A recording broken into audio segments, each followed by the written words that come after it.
Graça e paz. Hoje eu quero falar a respeito de controlar os pensamentos, as atitudes e as palavras.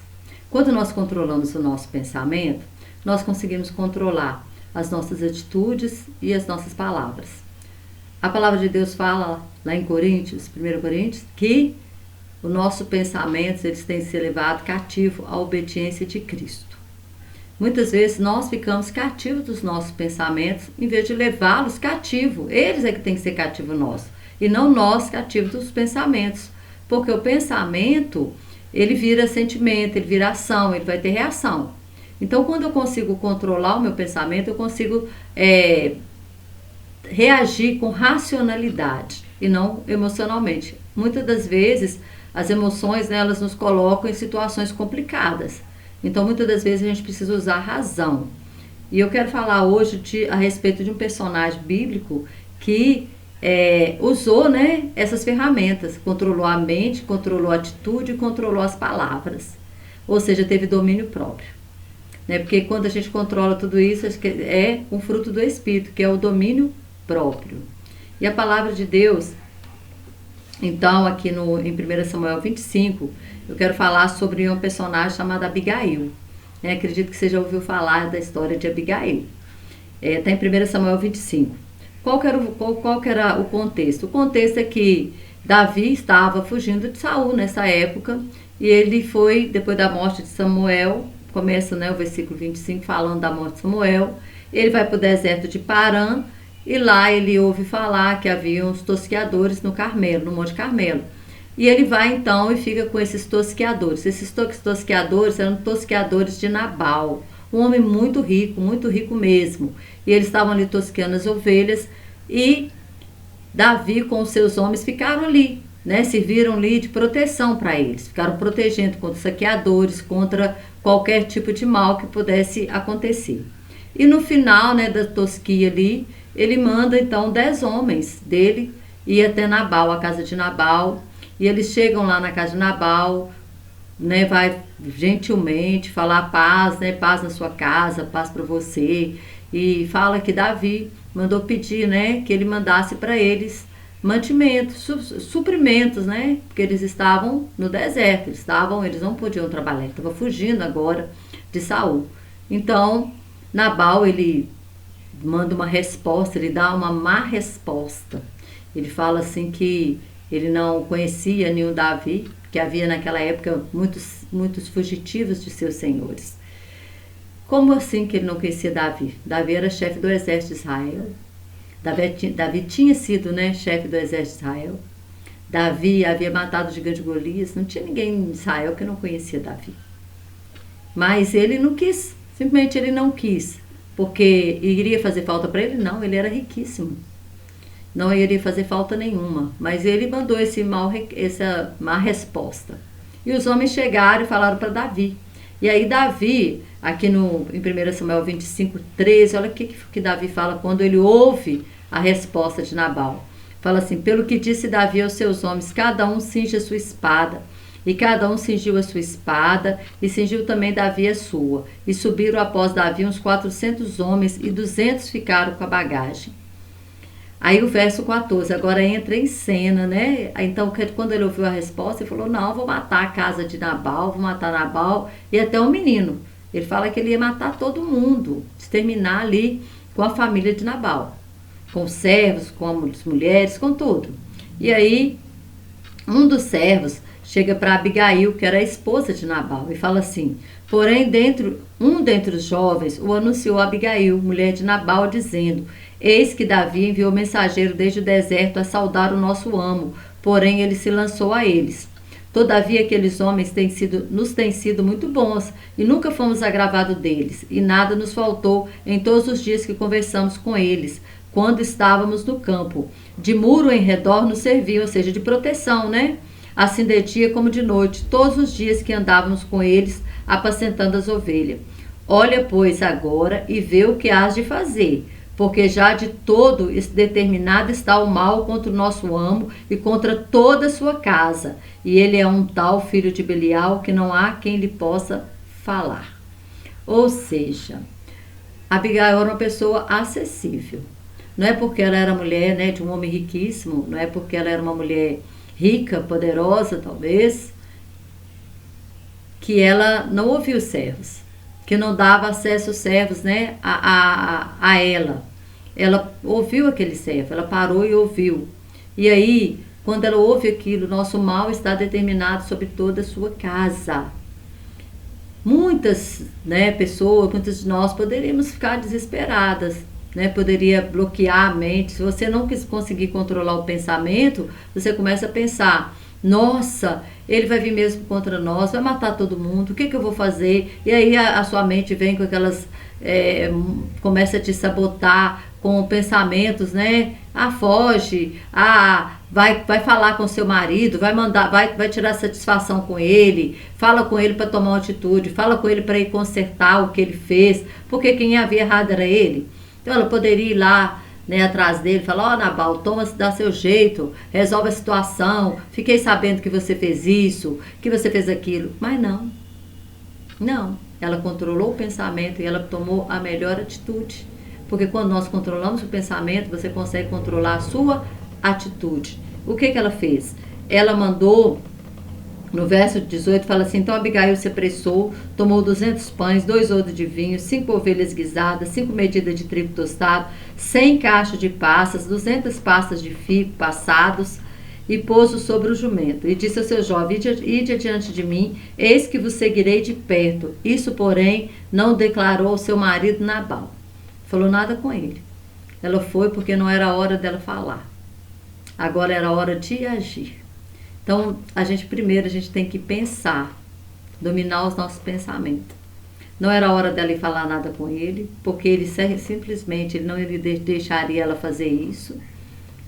Ou ele até mesmo poderia também, como ele era um homem poderoso, que tinha muitos servos, ele poderia também pegar todos os seus servos, né, e se preparar para lutar contra Davi e os seus homens.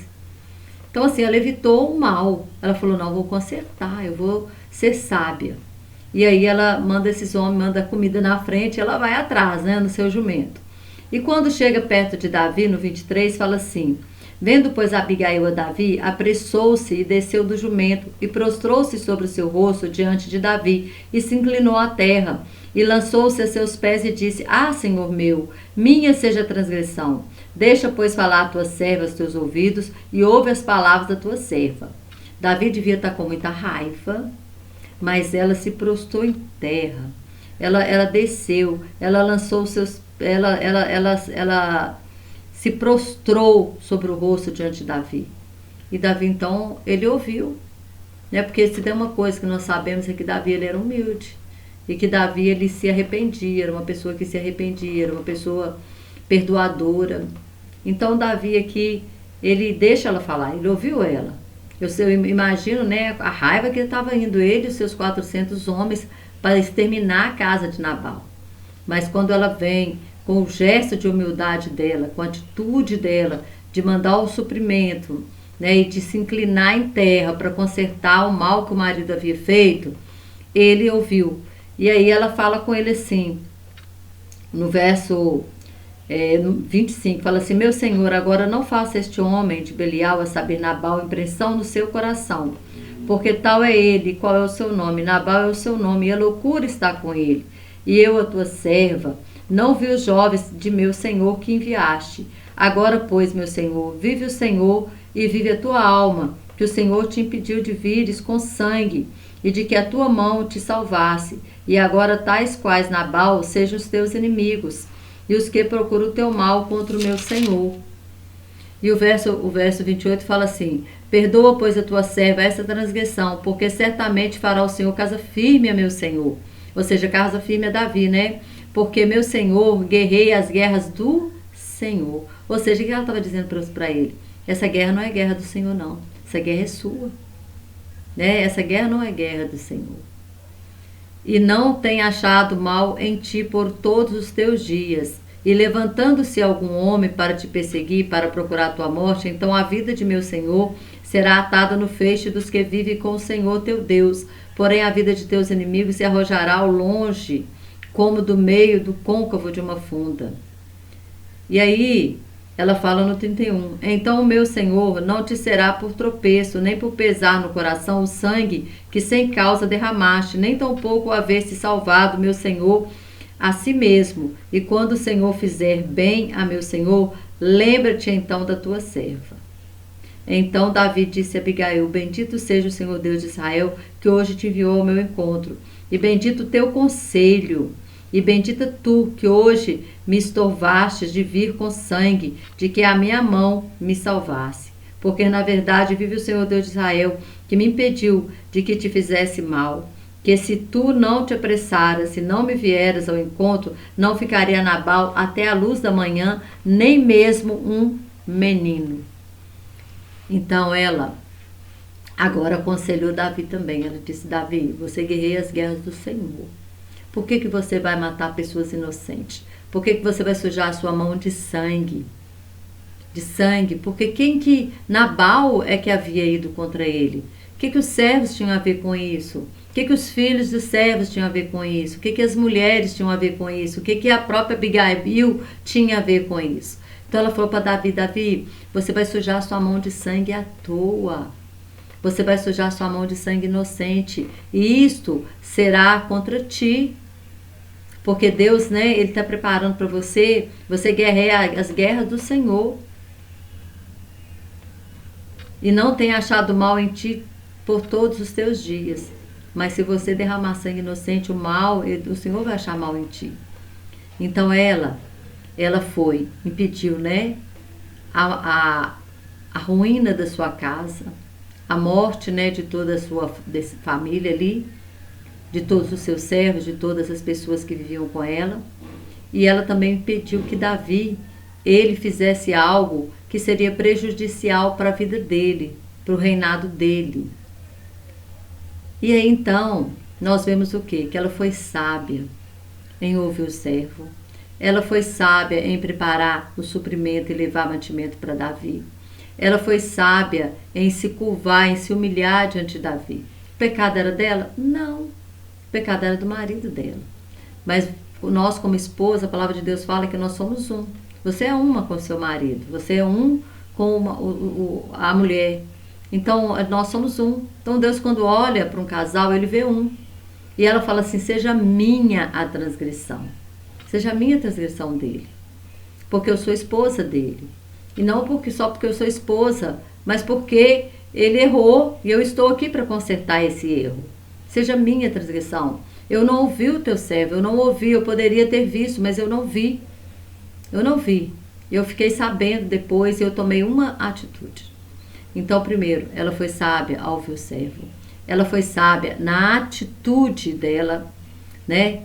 Ela agora teve controle emocional, ela controlou os seus pensamentos, ela controlou as suas atitudes, ela controlou as suas palavras. Porque quando ela chega para Davi, ela não só fala para Davi: Davi, me perdoa. Ela não só pede perdão, ela não fica justificando o erro de Nabal, não. Ela fala: ele errou mesmo, mas eu estou aqui pedindo perdão por ele. Ela pede perdão, ela se humilha, ela se humilha diante dele. Às vezes a gente acha que pedir perdão é se humilhar, mesmo que for. Eu não engulo, não sei. Não, irmão, a gente engole sim. A gente engole, tem hora que a gente engole alguns sapos, né? O que for preciso. Quem fala assim: eu não aceito isso, eu não levo desaforo para casa, precisa se converter. Porque na verdade o próprio Jesus levou tanto, né? Tanto desaforo para casa, ele ouviu tanta coisa que às vezes não precisava. E muitas vezes ele ficou mudo. Outras vezes ele respondeu. Mas nem sempre. Havia momentos em que Jesus ele preferia o silêncio. Lá em Provérbio fala, né? Que o silêncio, no silêncio até o tolo passa por sábio. Quando o tolo fecha a boca e não fala nada, ele se silencia, até ele passa por sábio. Então, o que acontece? Ela impede que esse mal venha sobre toda a sua casa por causa dessa sabedoria, por ela controlar. Tudo começa com o controle no pensamento. Ela não desesperou com a notícia, ela pensou, ela raciocinou: o que eu vou fazer? Então eu quero te dizer que por mais desesperadora que seja a situação, se você controlar o seu pensamento, você vai encontrar uma saída. Porque Deus, ele abre porta até onde não tem porta para abençoar um filho seu. Ele faz com que aconteça. Se for para abençoar um filho seu, ele faz a mula falar. Ele fez a mula falar lá com Balaão. Ele faz. Deus é Deus de milagre. Então não se desespere diante de uma notícia má, de uma situação complicada. Né? Confia no Senhor. Fala, Deus, qual que é a atitude agora? Acalma a tua alma. Não se desespere. Não dê mantimento para o diabo ir contra a sua vida. Leva o seu pensamento cativo à obediência de Deus. Às vezes você está enfrentando um Nabal na sua família, um Nabal no seu trabalho. Às vezes você está enfrentando um Nabal, uma pessoa como Nabal. Mas, qual que é a sua atitude? Sabedoria. Peça a Deus sabedoria para lidar com esse tipo de gente. O que vai acontecer? Quando Abigail chega em casa, ela teve mais um ato de sabedoria. A sabedoria de se calar. O que aconteceu? Porque a gente tem que saber a hora de falar e a hora de calar. Ser pronto para ouvir e tardio para falar. Falar o que é certo na hora certa e com a pessoa certa. Ela falou com a pessoa certa, que era Davi. Ela falou na hora certa. E agora, com Nabal, acontece a mesma coisa. Quando ela chega em casa, fala assim, o verso 36. E vindo Abigail a Nabal, eis que tinha em sua casa um banquete como um banquete de rei. Falei que ele era rico, né? E o coração de Nabal estava alegre nele, e ele já muito embriagado, pelo que não lhe deu a entender palavra alguma, pequena nem grande, até a luz da manhã. Ou seja, já não falou nada. Sucedeu, pois, que pela manhã, havendo já saído de Nabal o vinho, sua mulher lhe deu a entender aquelas palavras, e se amorteceu nele o seu coração, e ficou ele como pedra. E aconteceu que, passado quase 10 dias, feriu o Senhor a Nabal, e este morreu. Ou seja, ele era duro mesmo de coração, né? Ele ficou sabendo o que aconteceu, ele poderia ter ido lá pedindo perdão, ele podia ter mandado, né, um dos seus servos ir falar com Davi, que ele estava naquele dia, pensou bem, ele errou e tal. Não, mas ele endureceu o coração e ele viveu 10 dias. E depois de 10 dias, o que aconteceu? Ele faleceu. Ele morreu. E aí o que acontece? Davi pega Abigail para ser sua mulher. E aí fala quer ver? O verso 39. Ouvindo Davi que Nabal morrera, disse, bendito seja o Senhor que pleiteou o pleito da minha afronta da mão de Nabal. Tá vendo? Deus cuida daquilo, do problema para nós. Nós não precisamos guerrear com ninguém. A nossa guerra é contra Satanás e seus demônios. A nossa guerra é contra principado, potestade, hoste espiritual da maldade nas regiões celestiais. Temos que guerrear contra o homem, não. Temos que guerrear. A nossa guerra não é contra carne e sangue, não. O que acontece? Deus guerreia as nossas guerras. Deus é que peleja por nós. A palavra de Deus fala isso, que Deus é Deus dos exércitos. É Ele que vai à nossa frente, Ele que ganha as nossas batalhas. E aí fala que, aí Davi falando, o Senhor pelejou por mim. O Senhor pleiteou a minha afronta da mão de Nabal e deteve a seu servo do mal, fazendo o Senhor tornar o mal de Nabal sobre a sua cabeça. E mandou falar Davi a Abigail para tomá-la por sua mulher. Aquela mulher deixou, né? Ele só conversou com ela alguns minutos, creio eu. Mas ela deixou uma impressão tão boa, de tanta sabedoria, que Davi falou, eu quero essa mulher comigo. Eu quero essa mulher comigo. E aí, né, ela de esposa de um homem louco, de um homem que fala que a loucura estava com ele, agora ela se torna esposa de Davi. Né? E nós sabemos que ela é uma mulher que deu muitos bons conselhos para Davi. Como esse bom conselho aqui, imagina quantos conselhos bons ela pôde dar para Davi durante a sua vida. Então, o que nós temos que fazer é pedir a Deus sabedoria. Sabedoria para enfrentar, né, os nabals da vida, para enfrentar as situações, as afrontas que vêm sobre nós. Não agir com ira, não agir na ira. Davi ia agir na ira e ia se complicar. Né? A única pessoa que afrontou ele foi Nabal. A Abigail, o resto da casa, ninguém tinha nada a ver com isso. E o próprio Deus, né? Abigail, não precisou dele sujar a mão dele de sangue. Ele morreu com 10 dias. Nabal, ele cavou a sua própria cova. Ele não quis conserto. Ele endureceu ainda mais o seu coração. Então, o que Deus está dizendo para nós? Que nós precisamos controlar os pensamentos, nós precisamos controlar as nossas atitudes, as nossas ações e as nossas palavras. E eu quero te dizer que seja qual for o problema que você está passando, não se desespere. Não se desespere. Controle o seu pensamento. Peça a Deus sabedoria e Ele vai te mostrar o caminho. Ele vai te mostrar, né, a coisa certa a ser feita. Assim como Ele mostrou para Abigail o que era certo, o que ela deveria fazer. Amém? Que Deus continue abençoando sua vida e que você seja muito sábio, muito sábia como Abigail. Amém? Até o próximo vídeo.